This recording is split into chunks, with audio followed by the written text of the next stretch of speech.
अच्छा, तो बेसिकली ये सवाल था टोटल जो हमें दिया हुआ था पेपर में, पहला सवाल। और इसका सोल्यूशन कुछ ऐसा है कि डबल इंटीग्रेशन मेथड से सॉल्व करना, आई दिया हुआ, ई दिया हुआ है, डिफ्लेक्शन सिर्फ फाइंड करनी, स्लोप वगैरह का कोई इसमें जिक्र नहीं था। ठीक है, स्लोप छोड़ दूँ। यहाँ आ जाते हैं हम, सबसे पहले मोमेंट निकालेंगे फॉर रिएक्शंस। ठीक है, सपोर्ट रिएक्शन निकालेंगे, सिंपल है वही जो हम किसी भी एक पॉइंट पे पहले मोमेंट ली, सबको उसके डिस्टेंस से मल्टीप्लाई किया। ठीक है, लाइक 5 इंटू 5, 5 इंटू 15, और जो आर पी था ये तो फाइंड करने के बाद हुआ आर पी इंटू पीस वगैरह सब कुछ करा के वगैरह जो वैल्यूज़ आई हमने सॉल्व कर दिया। उसके बाद आते हैं जो वर्टिकल रिएक्शंस पे, जो एक मिला है दूसरा फाइंड करना है। बेसिकली कॉन्सेप्चुअल है, वो तो हो आइडेंटिकल है, तो उसके जो दोनों लोड्स आइडेंटिकल डिस्टेंसेस पे लग रहे हैं तो दोनों का रिएक्शन भी आइडेंटिकल ही होगा। आइडेंटिकल मीन्स सेम होगा, यहाँ भी सेम आया, यहाँ भी सेम आया। अब इसके बाद सेंटर पे जब हमें निकालनी है इसकी क्या कहते हैं डिफ्लेक्शन, तो मोमेंट एट निकालेंगे सेंटर एम सी। ठीक है, नाम दे दो कुछ भी, एम आई दे दो, M1 दे दो, कुछ भी। बहरहाल अच्छा, यहाँ पर कन्फ्यूजन एक सबसे बड़ी है कि 5 इंटू एक्स क्यों लिया है, 5 इंटू एक्स बाई 2 क्यों लिया है। मैंने यहाँ पर मेंशन किया है, ये बेसिकली करने का मकसद ये आगे इक्वेशंस में हमें ईजीनेस हो जाएगी। Let the distance from A to centre B x, और एक्स इज इक्वल टू 10। ठीक है, एक्स की वैल्यू 10 है क्योंकि एक्स इस सेंटर से ए पॉइंट से लेके सेंटर तक का डिस्टेंस है 5, 5। अब करना क्या है, सेंटर पे मोमेंट लेना है हमें।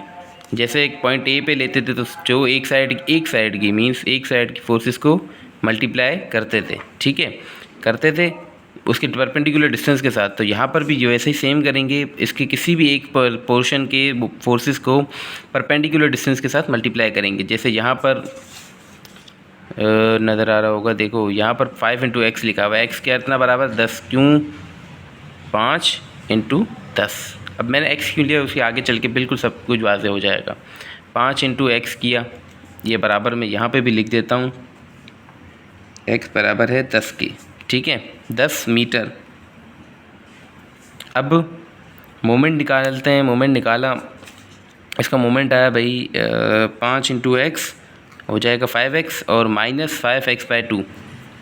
तो उसका जब एलसीएम लेंगे ये हो जाएगा 10x अपॉन 2, फिर इसका जब देंगे ये हो जाएगा 10x minus 10x, no sorry इससे नहीं होगा, ये जब एलसीएम लेंगे तो 10x माइनस 5x हो जाएगा, फिर से आ जाएगा 5x अपॉन 2। ठीक है, इसको मैंने नाम दे दिया इक्वेशन नंबर ए। अब मैं क्या करूँगा, अब बेसिकली इसको कन्वर्ट करना है मुझे डबल इंटीग्रेशन की फॉर्म में। डबल इंटीग्रेशन की फॉर्म में कन्वर्ट करने के लिए सबसे पहले मैं ये जो हमें बेसिक इक्वेशन है m/e is equal to D square V upon D V D X square. ठीक है, इसमें मैं मल्टीप्लाई करूँगा 1/e on both side of the equation ए। ठीक है, अब इससे होगा क्या देखना, ये कंडीशन मेरी सेटिस्फाई हो जाएगी, ये हो जाएगा। तो मैंने यहाँ पर एक स्टेप नहीं लिखा, मैं लिख देता हूँ बहरहाल mc/ei।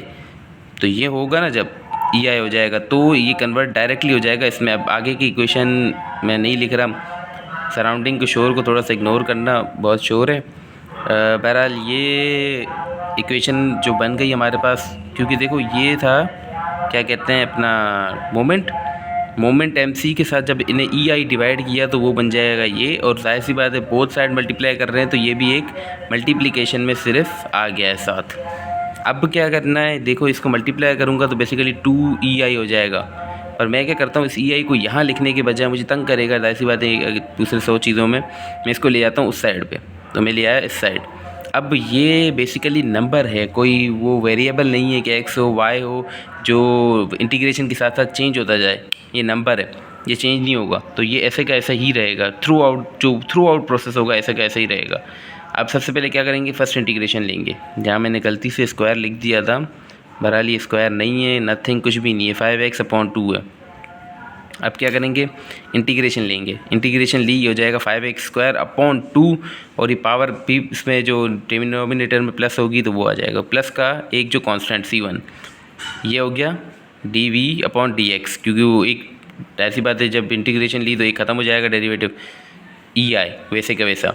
सेकेंड इंटीग्रेशन लेंगे तो dv अपॉन dx पूरा ख़त्म हो जाएगा, यहाँ आ जाएगा v का मतलब है बेसिकली हमारी जो deflection ei into V plus. अब इसका भी जाहिर सी बात है हम इंटीग्रेशन लेंगे तो ये हो जाएगा 5x क्यूब, ये 2 इंटू 2 पहले 4 हो गया था, फिर पावर दोबारा नीचे डिनोमिनेटर में मल्टीप्लाई करेंगे, ये आ जाएगा प्लस C1।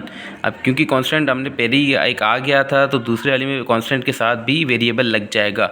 इसका भी जब इंटीग्रेशन लेंगे तो जो ऑब्वियसली नंबर के साथ एक x आ जाता है या जो भी वेरिएबल आ जाता है।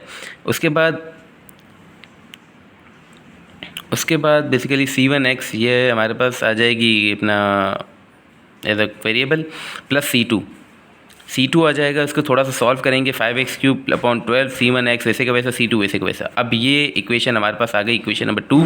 ये जो पहले वाली थी